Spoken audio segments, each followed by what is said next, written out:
Magandang buhay mga kaplantito, plantita. Welcome back sa ating mini farm.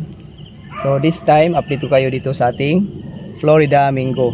So nakikita nyo, maganda yung mga tubo na bagong sibol na mga dahon ng ating Florida Mingo. So ngayon,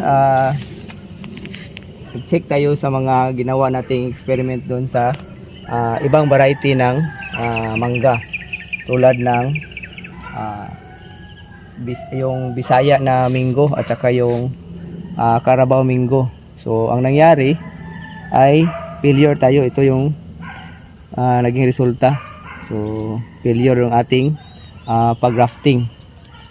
So katatapos natin siyang palitan ng ibang variety, yung Apple Mingo, kasi nakapanghingi tayo ng sayo ng Apple Mingo. Meron tayong tatlong nilagay, Katapos na natin siyang palitan doon sa kabila. Hindi ko na pinakita yung kung paano natin siya nag-grafting, kasi pinakita ko na siya dati nung nilagyan natin siya ng ibang variety. So tatlong Apple Mingo yung nilagay natin dito sa ating Florida Mingo. At saka update natin dito sa ating Indian Mingo. Yan, buhay na siya. Meron na siyang tatlong sanga. Ito yung pinagdugtungan natin. Ito, makita nyo. Yan yung pinagdugtungan natin. So buhay na yung ating Indian Mingo dito sa Florida Mingo. Yan. So next time magdadagdag na naman tayo ng iba pang variety. So sa ngayon, ito lang muna ang tatlong Apple Mingo yung ilagay natin dito. Okay?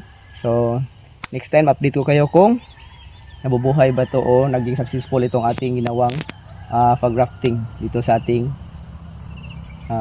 Florida Mingo. Okay? Okay, so doon naman tayo sa kabilang mangga, doon sa ating Indian Mingo. Maglalagay nitong Florida Mingo at saka Apple Mingo. So meron pa tayong limang sayo ng mangga. So para doon tayo mag-experiment sa ating isa pang Indian Mingo. Okay? Thank you for watching. Bye-bye.